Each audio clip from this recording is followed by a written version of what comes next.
Okay, so today's topic is the #1 tools for curriculum transformation for 2020. And for those of you who don't know me, my name is Jenny James. I'm a learning and teaching consultant at Griffith University in Griffith Sciences. The reason why I selected this topic is that in our roles as learning designers, we're often being asked to support the implementation of tools and technologies, and it seems to be rapidly increasing. Many of the tools that we're using are emerging technologies, and they're the ones implemented by academics and often without knowing whether that's the best tool for purpose. So today we've got 3 fabulous presenters presenting for us. The next presenter we've got is Sally Kipling. So Sally is an educational designer at Griffith University. She works within Griffith Online, and she's going to share with us how she uses Sway. Over to you, Sally. Great. Hi, everybody. Yes, just bear with me while I share the screen and get my file up. Great. Hopefully everyone can see that now. So I'm going to present today on using Sway.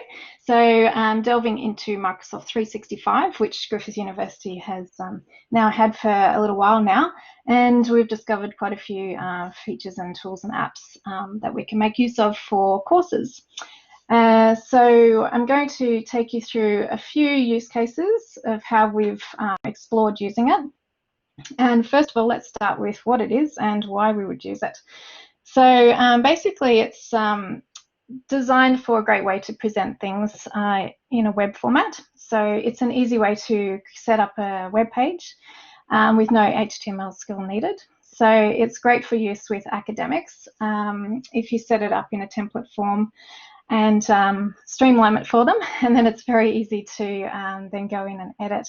So we've mainly used it to future-proof our content and centralize it. So we are moving into using things like Teams with students and that kind of thing. So we wanted a way to have some content being able to be popped into Teams if an academic wants to. It embeds really nicely. We really want to centralize it so that different conveners coming in future offerings could all go to one source and update it from one place, and then all the changes would flow through to wherever it was hosted.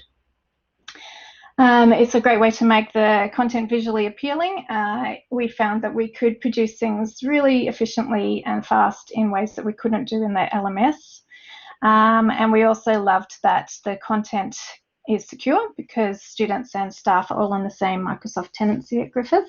So we can select only those within the organisation can view only if they have the link. So just those in the course, students in the course with the link will be able to view. It's fully accessible as well, which we love. Microsoft's done a great job with that. You can choose to make it downloadable, and it looks great on all devices, including mobile phones.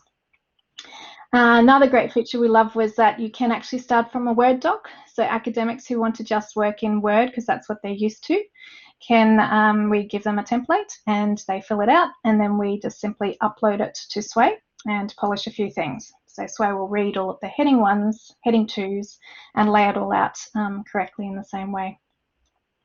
So you can see on the right here, it's really easy to add different resources. So this little screenshot here with the green plus sign. And you've got, this is the media section. You can add images, video, audio, you can embed. There are some limitations, which I'll cover later, on which iframes are accepted by Microsoft in Sway. And you've got your upload feature for uploading a Word doc to lay it all out in Sway. So let's jump into a few examples. I've got some lists here because it may be that you just want to try it out for a single activity to use, or it may be that you really move towards putting the whole module in there because you want to be able to move that content around to different places easily. It's great for storytelling, scenarios, case studies, little review activities, that kind of thing. So let's have a look at one of these on the right here. You can see this is an example of a grid setup. You can put hyperlinks on the titles here as well, which is quite nifty, and that's really, really easy to set up. So great if you're using it for support resources and you want to have lots of link outs, or an academic's got lots of web links to different resources and web pages. It's a nice way to present it visually rather than just having a huge long list of web links. So I'm just going to move to this example. Just let me know, Jenny, can we still see this screen? Sorry, my mic was off. Yep. We can see the embed resources screen. Be welcome to the course. No, single activities or whole modules. Right. Okay. Okay. So I just need to work out how to change that to the other. So if you just go back into the third arrow, the share content one, and just click on share application screen and switch to another screen. Great. I'm just going to go for that now. Fantastic. Thanks for that help, Jenny. Right, so this is an example of a welcome to the course that we created. It has this nice big hero image that really sets the scene. You can also put your logo in for branding over the top here. And this is set up on a scroll because that is the easiest way for students. So you can embed videos, of course, from YouTube or from Vimeo or TED Talks. You can also put up your own original video file. Seems to have quite a capacity, but we host things, stream it elsewhere and embed it in. So you can see examples here of our learning outcomes, course readings. Here's an example of how you can actually embed PowerPoint in there as well. Or just make note, if you're going to host that PowerPoint in a SharePoint and then embed it in, you do need specific permissions set up so that students can actually view it. Just something to be aware of. If it's sitting in a OneDrive and embed in, apparently there's no permission issues. We've got course schedule. This is another example of a grid where you can put some text in different boxes so it's not just all in one row. And navigation tips we've got for students here. So bottom right hand corner, they can click this little icon and you will have content menu come up. So they can jump in and out of all the different sections if you've used it, say, for a longer module. Or I guess if you've used it for a single activity as well, that can be quite useful. There's also the options menu top right. So this will depend on what you set in the settings, which here we've allowed students to duplicate. Well, we haven't allowed the students to. This is my one, so I can duplicate this way. But generally, we would just allow them to print. It goes to a PDF, and the logo we put in at the top actually comes out at the top of the PDF. For branding. And also we have export feature. It can be exported to Word or PDF. So if you don't want them to be able to download it to Word, you wouldn't set export there. When we change it to accessibility view, it's opened a new window, so that's not showing now, but it's basically the same, but it's formatted then specifically for a screen reader, which is excellent. When you have the accessibility view on, you will also then find a search feature. So students can type in keywords and it will highlight them and take them directly to that spot. So very useful. So here we just direct them out to Teams for discussion and a little blurb at the bottom. So I like that we can actually wrap images, which is very hard to do in our current LMS with layout and setting it up and all of that. So that's quite simple, just putting the text box underneath it and then keeping the image on a small size and it will wrap. So while we're here, I'll just quickly take you into the edit mode in the back end. And so here you can see it's easy just with the plus sign and you can move through different options. So I've got suggested ones first. Setting up your heading ones is important because the heading ones are used in that content menu that we looked at before. There's our media features, so you can just click embed, for example, and paste your iframe code in. Very easy.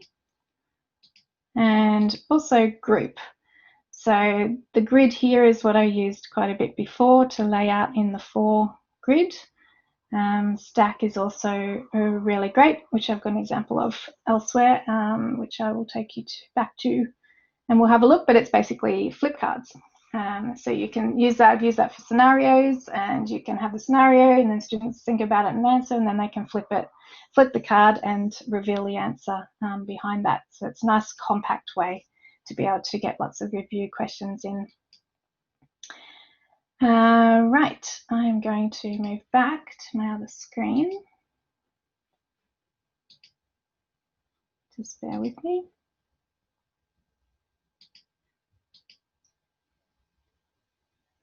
So this one is just a quick example of a standalone activity. So it's not a whole module, we just used it. You might find that you just like to explore and present something a bit more in an engaging way. So this one here is a specific case study, and we've embedded some audio in there. So rather than just having it as yet another video that the academic produced, we wanted to mix things up a bit, bring it alive, put some visuals in and some audio, and really get students into the experience of this case study. We've also embedded a Microsoft form here. So it's great, all of the Microsoft products do talk together, and students can then answer these review questions. And scroll down, they can also tick the box to receive an email receipt of their responses, and the academic can see all of this in the back end. They can see who responded, what their responses were, and it does sit in an Excel sheet in the back end, which they can access as well. So they get a nice back end view just to view if it's a poll or a survey that they've used for Microsoft Forms. They can see all of the nice graphs. But then there is also an Excel sheet they can go to, and occasionally we have actually embedded the Excel sheet in this way as well, so that students can see all the responses of other students, and we just hide the name column.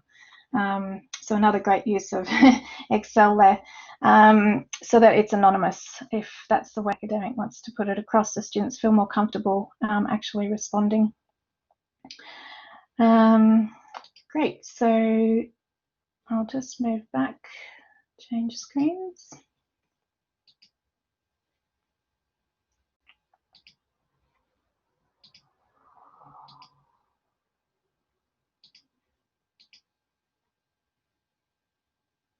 Great, so just to finish off with a few features of it, and these are all different things you can embed. As I mentioned, there is a specific list that Microsoft has, so it's not just any iframe code can be put in. But we've got things like Padlet and Poll Everywhere and SlideShare and Facebook and of course, and YouTube and all of that, lots of Google products, and of course all the Microsoft products as well, and stream videos. So yeah, it's worked really well having a Padlet in there, because then students could actually respond and chat and type their responses to certain questions.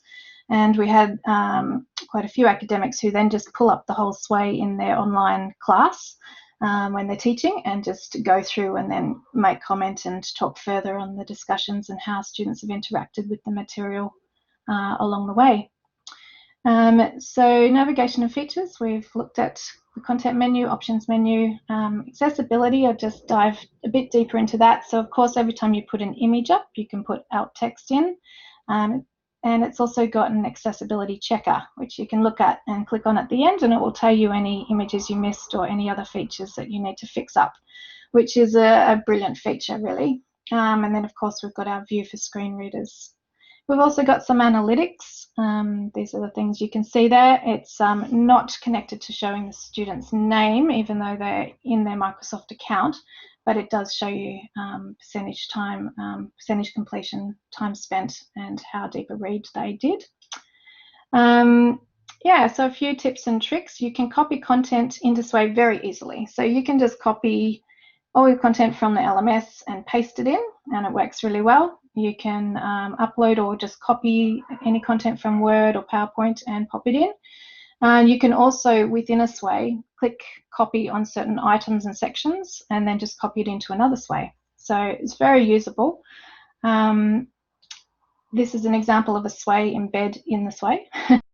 And you can see these are the group features here, and this is the example of the stack that I mentioned before, so flip cards. So here students can flip through. They can also use their enter key on the keyboard as well. And when it's turned into accessibility view, it will change this into text so the screen reader can read it. Yeah, so there's a few other things here. I'm happy to share this out afterwards if anyone wants to look further at these other tips. There's no save button, it saves automatically.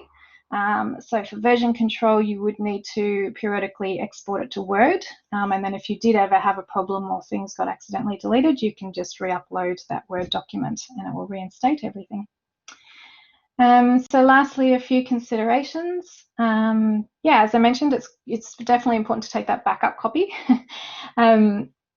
And tables, unfortunately, can't be used in here. They would get converted to an image, which wouldn't be accessible. So it'd be best to display them in a Word doc that you embed in, or an Excel sheet you embed in, or pop it in the video.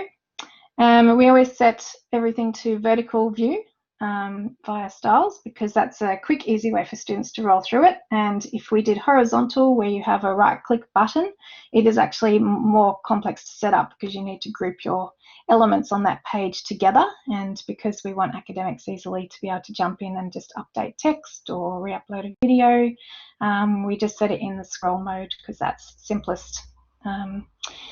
So yeah, working with academics, we have looked at quite a few of them, or quite a lot of them actually, have enjoyed just jumping in and making little single activity items.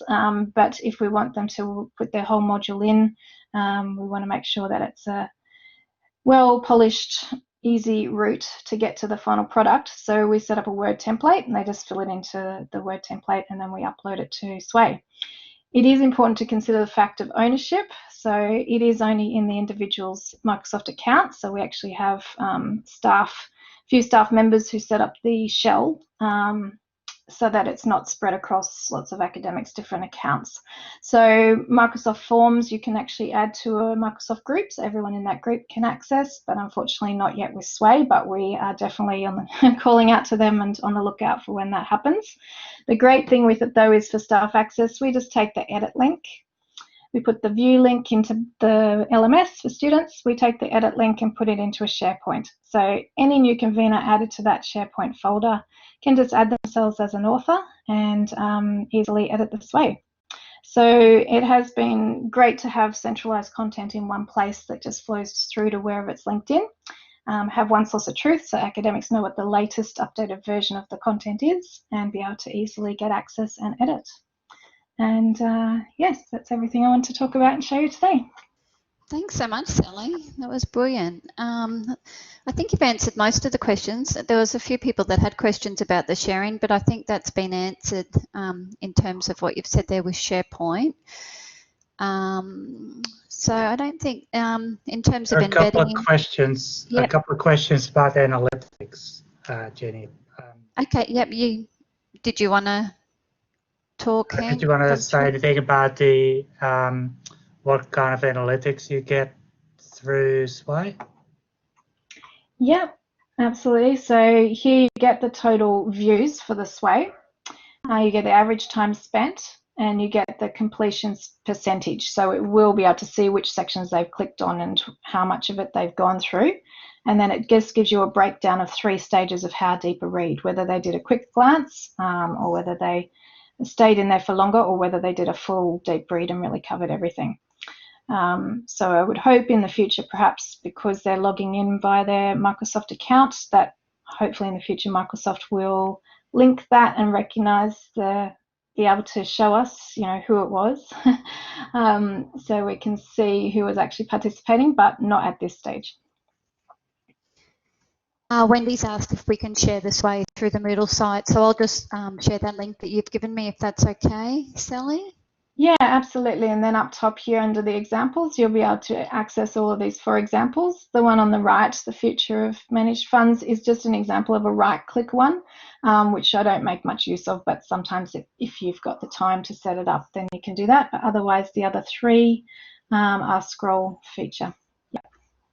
Okay, and none of these are set up so they can duplicate or share. Do you have a template that could be shared if somebody wanted to, or would that have to be in our university to be able to do so? Well, I can open them up, selected for anyone with the link. I can set the settings to duplicate, but these ones, the Welcome to the Course and Module Example, are actually used in courses, so I would probably have to just look into that or make a slightly different one. But I can definitely share a template of the theme that I use, because that's the trickiest point. You don't want to delve around getting caught up in different themes that are tricky to lay out and all of that. I've got one that just goes centrally straight down the middle, very easy to use, so I can definitely share one that can be duplicated. That would be perfect. For that, yeah, so that people can get started and rolling straight away if they want to, and don't have to mess around with having to explore too much yet. Awesome. Was there any others, Hank, that I've missed? Oh, good. All right. Okay, thanks, Sally. Thank you.